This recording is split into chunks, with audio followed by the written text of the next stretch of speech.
All right. So what's significant about Skepticism and Animal Well, Faith? Skepticism and Animal Faith is the first Santayana book I ever read. It was as a senior in high school, senior in college, and the person who assigned it in a senior seminar was T.G. Henderson, who wrote on Santayana with Whitehead. He never published much on Santayana except a little squib at the end of his Santayana's life. He visited Santayana, he had visited him, and wrote a note. Anyway, I was struck by the book for one reason and dismayed by the book for another. I was struck by the book because I thought it was the finest account of skepticism and the most wholehearted skepticism that I've ever seen. And I maintain that today. I don't think there's a better skeptic than Santayana in the first half of the book. But I was dismayed about the book also because I thought that when Santayana was coming back to restore all those beliefs that he had knocked down, I thought he was cheating. Something was wrong and I couldn't figure out what it was. But I got so involved in trying to figure out what it was that I got stuck on Santayana and kept reading the book, and eventually wrote a master's thesis and a dissertation on it. Well, it's only in the last few years that I managed to figure out, to my satisfaction, what's problematic about the book and what dismayed me. And it's this: the real innovation of the book is a new philosophical method. It's the method of establishing philosophical theses on the basis of animal faith. And this is novel, this is new, this is revolutionary. Santayana doesn't make as much of it as he could, but he was a modest man, so he didn't want to be a cant saying that, hey, I've invented the great philosophical method and everybody step aside. But he did invent this, and this is a wonderful, wonderful method. It's the method of believing only things that you can enact and looking to your actions to see what kind of beliefs they involve. All of this is just right.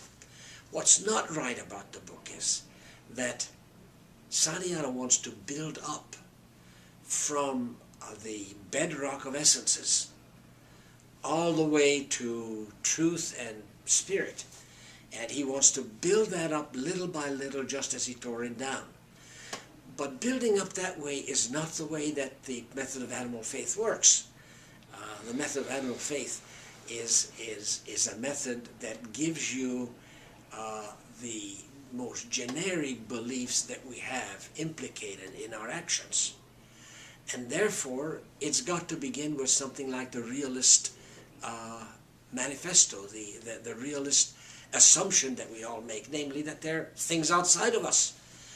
Not with discourse, as Santayana begins, and then slowly moving in the direction of a greater and greater complexity of beliefs. And so once I figured this out, I'm not upset by the book anymore. I know what's happened. He wanted to make the book symmetrical, tear down, build up. But the symmetry doesn't quite work in which doesn't quite work in the way in which he wants it to work. That's okay. He comes away with a marvelous invention, and that is the invention of the method of animal faith in determining philosophical beliefs and philosophical theses. And he does in the process show how powerful skepticism can be. Great.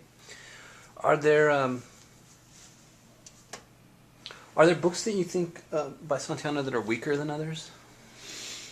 No, only different from others. Okay. I think he's a marvelous writer. I mean, you read a book like Platonism and the Spiritual Life, and it is a marvelous statement of the difference between spirituality and politics.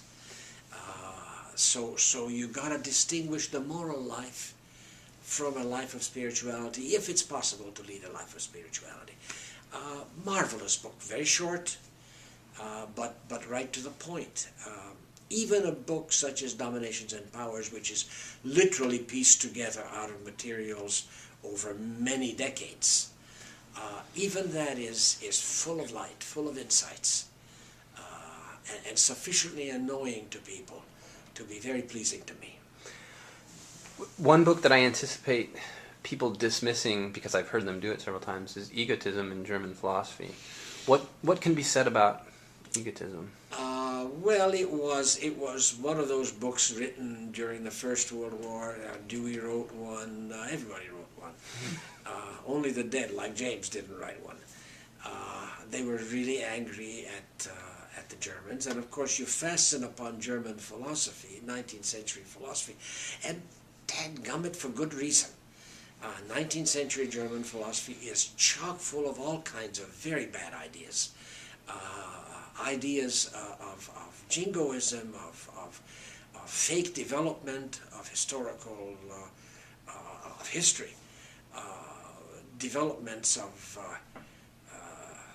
kind of stress on positing, as in Fichte, out of nothing, the creation on the basis of the will alone, a sort of fictive world. And Santayana goes for that. Goes after that, I should say. Santayana goes after that, I think shows it to be spurious, not sufficiently naturalistic. So I would never read the book as an account of German philosophy in the 19th century, but I certainly like reading the book because it really ruffles the feathers of the Germans and softens them up with a few blows.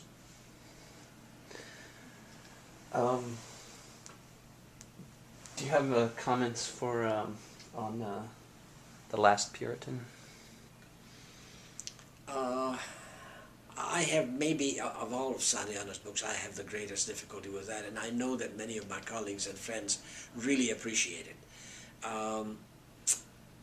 I guess I don't like 19th century novels.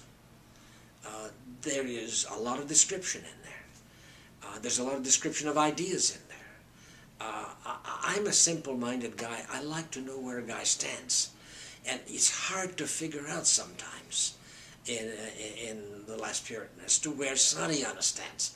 And that's okay in a novel. It doesn't matter where Dickens stands. But I always view the novel as a statement of philosophy.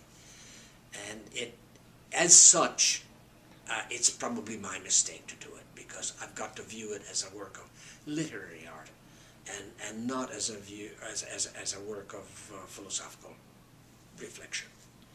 So that's my main problem with it. It's my problem, not Santayana. It's a marvelous book otherwise. I think I enjoyed reading Persons and Places more than The Last Puritan, and and people compare these books sometimes. What did you think of Persons and Places? Well, now that's just exciting. It's very, very interesting, because it gives you his reflections on a variety of people of historical interest, people that we read quite independently of Santayana, and you learn a lot about them. Now you learn a lot about them, of course, through Santayana's eyes, and therefore you learn as much about Santayana as about them. But I mean, I just found that full of insight and full of fun. Great.